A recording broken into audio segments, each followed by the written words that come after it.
이달의 G뷰. AI를 활용한 디지털 성범죄가 급증하고 있습니다. 최근에는 딥페이크 관련 범죄들이 뉴스에 등장하고 있는데요. 오늘은 이러한 이슈를 주제로 김명주 교수님과 이야기 나눠보겠습니다. 안녕하세요 교수님, 자기소개 부탁드립니다. 네, 저는 서울여자대학교 정보보호학부에 있는 김명주 교수입니다. 최근에는 AI 보안, 그다음에 AI 윤리 이런 쪽으로 많이 연구하고 있고 활동도 하고 있습니다. 최근 딥페이크 성범죄에 관련된 보도가 많습니다. 딥페이크의 정확한 의미가 무엇인가요? 가짜 성희롱물, 성폭력물을 만드는 기술들을 통칭해서 딥페이크라고 이야기합니다.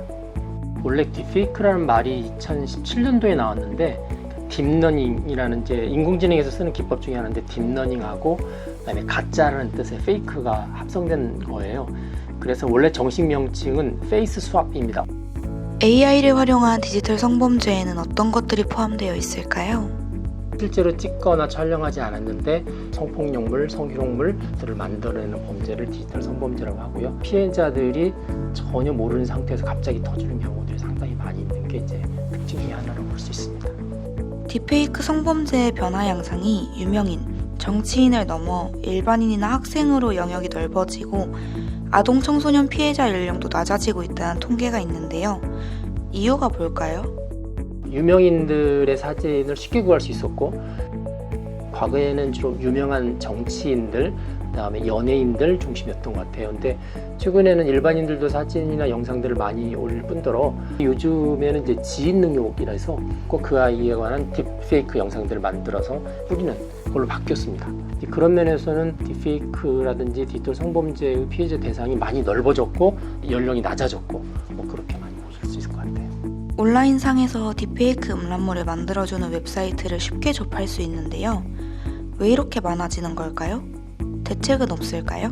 그 영국의 채널 4라는 이제 TV 채널에서 조사를 해봤는데 2016년도에는 그 AI 딥페이크를 이용한 사이트들은 거의 손에 꼽을 정도로 많지 않았는데 작년에 봤더니 그 전문적인 사이트만 40개 정도 되고 그 40개 안에 올라있는 음란물 동영상만 해도 한 15만 개 정도가 된다. 또 하나는 메신저 중에서 추적이 불가능한 메신저가 있어요. 거래할 때 다크웹 사이트를 열어놓고 그 주소를 줘서 보게끔 하고 가져가게 하고 다크웹 사이트의 주소는 자꾸 바뀌거든요.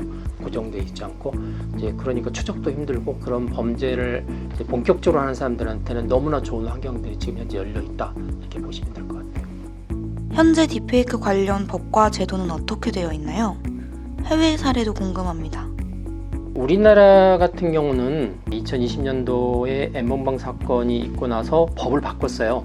성폭력 처벌법의 14조 2항에 보면 허위 영상물 등의 반포 이렇게 되어 있거든요. 그러니까 허위 영상물 안에 이제 그게 들어가 있는 거죠. 미국 같은 경우는 2023년도에 이른바 이제 알고리즘 책임법이라고 그래서 이제 AI 알고리즘을 비롯해서 어떤 컴퓨터를 이용해서 뭘 만들어내면 이제 그거에 관해서 책임을 져라. 이게 일반적인 이야기죠. 그러다 보니까 어떤 문제가 생기냐면 그러면 반포하지 않고 갖고만 있어도 된다는 거냐라는 이야기 나오니까 올해 4월 달에 영국이 법을 하나 더 발의를 했어요. 제작만 해도 처벌하겠다. 우리나라도 사실은 볼 필요가 있는 게 아까 성폭력 처벌법이 강화됐다고 그랬잖아요. 근데 거기도 우리나라도 뭐라고 됐냐면 반포 등을 할 목적으로 제작하는 경우만 이렇게 돼 있어요. 그러니까 이거를 나는 배포할 목적이 아니고 그냥 내가 취미로 만들어서 갖고 있는 거야. 그럼 처벌을 못 합니다. 딥페이크 성범죄의 통계가 있는지 궁금한데요. 특징이 있나요? 디지털 성범죄에 관해서 이제 실제적으로 피해자를 지원해주는 디지털 성범죄 피해자 지원 센터가 있고요. 거기서 매년 이제 통계를 냅니다. 2023년도 통계를 보면은 주목할 만한 부분들이 이제 피해자의 거의 대부분이 이제 여성이고 10대 여성이 20.6%, 그다음 20대 여성이 34.8%. 그러니까 합하면 10대 내지 20대 여성이 거의 55% 정도 되고요. 남성도 일부가 있긴 합니다. 25%의 남성 피해자도 있다고 하셨는데 남성 피해자들도 지원을 받고 있나요? 성범죄가 여성한테만 일어나는 게 아니거든요. 남성들한테도 일어나고 디지털도 똑같습니다. 그래서 그런 부분은 인식도 필요해서 노력들을 하시는 것 같아요. 여기서 잠깐. 성폭력 방지 및 피해자 보호 등에 관한 법률 제7조의 3에 근거하여 디지털 성범죄 피해자에 대한 상담, 피해 영상물 삭제 지원, 수사, 법률, 의료 지원 연계 등 종합지원 서비스를 디지털 성범죄 피해자 지원센터에서 받을 수 있습니다. 유럽연합이 세계 최초의 AI 기본법을 통과시켰습니다. 현 시점에서 우리에게 필요한 법과 제도에는 어떤 것들이 있을까요? 영국에서 AI 세이프티 인스티튜트라고 해서 안전연구소를 만들었고요. 지금 현재 미국도 있고 일본도 만들었고요. 캐나다도 있고 그래서 우리나라도 만듭니다. 영국이나 미국은 정책연구소예요. 미리 영향평가라는 걸 해서 그 영향평가가 나쁘게 나오면 그에 대한 대안을 어떻게 할 거냐. 대안과 영향평가와 사회적 인식만 안 되면 법을 만들어야겠네. 법으로 금지시키거나 처벌을 해야겠네.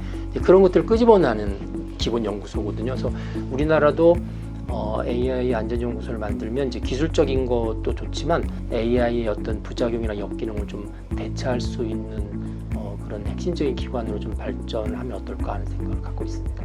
국제인공지능윤리협회에서는 일반 국민들이 안전한 디지털 정보를 활용할 수 있는 방안이나 구체적인 가이드라인을 어떻게 마련하고 있는지 궁금합니다. 제가 회장으로 있는 요 국제인공지능윤리협회에서 2022년 7월 달에 디지털 휴먼 인공지능 가이드라인을 발표했어요. 그 중에 6번째 조항이 지금 이제 나누고 있는 주제하고 상당히 많이 유사합니다. 예를 들면 이제 디지털 휴먼을 개발해서 어떤 서비스를 할 때는 사용자나 소비자들이 사람이 한 건지 아니면 AI가 한 건지 구분을 못할 때가 있잖아요. 이제 보통 기망당할 수 있는데 그렇게 하지 않도록 해야 된다. 그렇게 명시를 하고 있고 그렇게 하기 위해서는 명확하게 이거는 AI로 만들었다. 이건 디지털 휴먼이다. 사람이 아니다라는 걸 밝혀라. 이렇게 되어 있거든요. 최근에는 디지털 약자라고 그러죠. 그다음에 아동, 실버, 또 장애인에 대한 교육도 하고 있습니다. 피해 입은 사람들이 뭔가 자기들 의견을 낼 수 있을 만큼 지식이 있어야 되잖아요. 그러니까 그래서 교육을 많이 하고 있습니다. 그리고 또 하나는 이제 인증제도인데 과거에 그 인터넷 이제 처음에 도입될 때 콘텐츠 등급제라는 걸 했어요. 인터넷 사이트마다 이거는 몇 세가 볼 수 있다 없다 뭐 그런 것처럼 그런 등급제 비슷한 인증제도를 해야 되지 않을까. 그래서 그런 챗봇이라든지 AI 서비스에 관한 등급제, 인증제 이런 것도 지금 협회에서 본격적으로 준비를 하려고 이제 노력을 하고 있습니다. 끝으로 AI 딥페이크 영상을 만들고 접하는 사람들에게 한 말씀 부탁드립니다. 그런 생각들을 좀 너무 쉽게 하는 것 같아요. 특정인을 놓고 뭐 진짜도 아니고 이제 그 컴퓨터상에서 장난하듯이 그래픽으로 하고 AI 가지고 하는 건데 뭐 그게 큰 대수냐? 네, 대수입니다.